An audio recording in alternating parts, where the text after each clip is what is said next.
What's going on, everybody? Today in this video we're going to be talking about Bogota, Colombia, and why I'm greatly considering never going back to Bogota, Colombia, or at least I need to be prepared for what I'm going to explain to you in this video before I return to Bogota, Colombia. Before we start the video, hit the like button, hit the subscribe button, and comment a question towards the end of the video if you have a question or comment.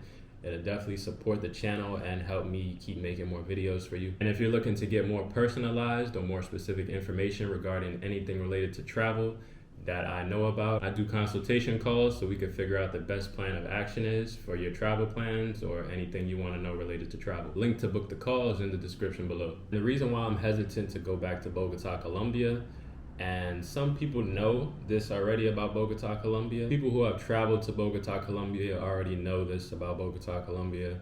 And some people who have came across YouTube videos, people who have searched this particular reason or this particular topic would already know what I'm going to talk about. But it's not something many foreigners are aware of when traveling to Bogota. I believe this particular topic deserves its own video. Since it's not well known. So the reason why I may not go back to Bogota, Colombia, or I need to be prepared next time I go, is the elevation of the city. The city is extremely high in the sky. It's ranked at number 5 of all cities on the entire planet in terms of elevation above sea level. And you may be thinking to yourself like, oh, it just has a high elevation, it's a high city. But yeah, it's a high city, and you will know when you get there because the air is very thin. And for me, it was really hard to breathe in the city. Like when I was spending time there, I spent two months there. I've been there twice.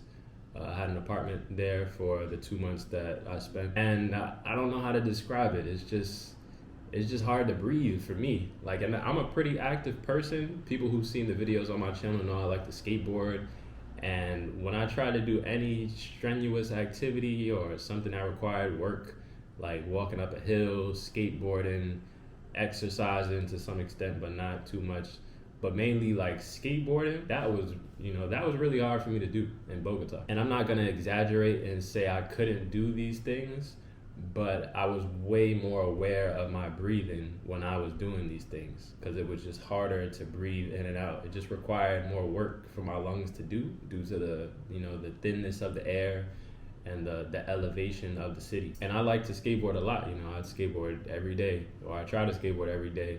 And when I was in Bogota, going throughout my day, going to skate parks or wherever I was going to skate, I just realized, like, after doing like a couple tricks, I'm like breathing like like I'm like really huffing and puffing like after like 10 minutes of skateboarding, and that never happens like in the United States or anywhere else I go. Some days I'm skateboarding and like I said, to a lesser extent exercising, but definitely with skateboard, I'm thinking to myself like, should I just end this session for today? Like, should I just go home because like this is too much huffing and puffing. I think as you start doing more strenuous exercises in the gym, say you're biking up a hill or you're pedaling really fast, or you're lifting some heavy weights, running on the treadmill a lot for like a long period of time, that's when you'll start experiencing those things. That's why I say people need to know this, because if you have like any respiratory conditions, or you have asthma,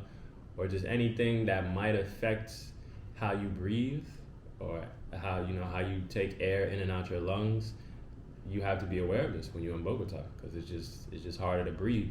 And they say people get used to it after a couple months of living in Bogota, but I did not get used to it at all. I stayed there for 2 months consecutively.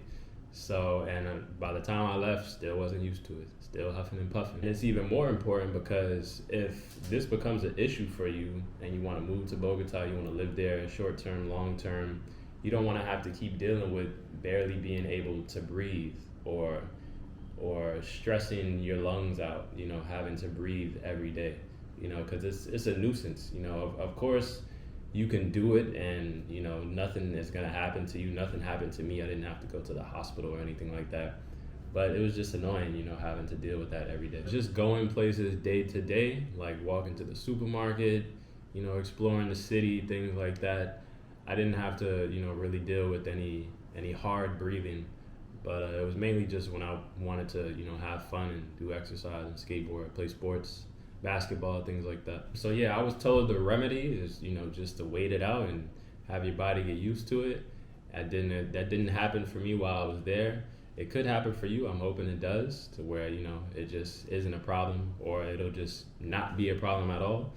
But yeah, definitely keep this in mind, because like I said in the beginning of the video, I'm not sure if I want to go back to Bogota. I don't know if I want to keep dealing with that, like breathing hard, trying to do things I enjoyed to do, when, in the previous place I was at, I didn't have to do that. And also keep in mind, you may not experience any of these breathing issues at all. It's just, these things may not apply to you, so everyone's different. And it really made me question if I want to go to other cities in South America that also have high elevations. So there's cities in Bolivia, even though I've never been there, considering going there, but got to do more research on Bolivia. La Paz, the capital city of Bolivia, is listed as the #1 highest city in the world. Definitely plan on visiting Ecuador sometime soon also, but Quito, Ecuador is listed as the 2nd highest city in the world. A couple cities in Mexico also have a high elevation.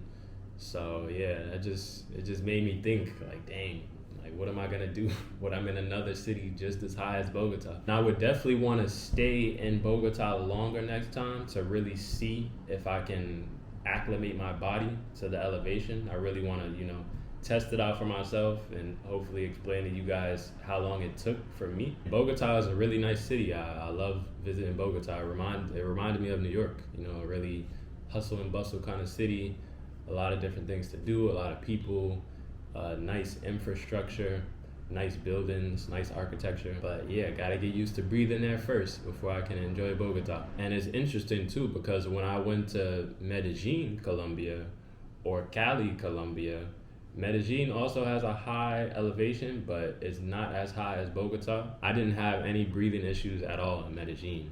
And the same for Cali, no breathing issues at all. But Bogota, it hit the threshold for my lungs to where I was having issues. And obviously we all need to breathe to continue to live. Like, you're breathing right now, watching me talk about breathing. And if it becomes a nuisance to breathe, to where you have to think about breathing every time you do things you enjoy, you're gonna really consider if you're gonna stay in the place that is causing those issues. So that's why I made this video, just to put you guys on point about Bogota, Colombia, and the elevation and the thinness of the air. And this might not be a problem for you at all, but I know some people are gonna have the same issue I have. I'm a pretty healthy guy. I don't have any conditions, any ailments, anything like that, and it still affected me to where it became annoying, and to where, I'm not sure if I'm gonna go back to Bogota until I get used to that. All right, so that's it for this video. I'll catch you guys in the next one.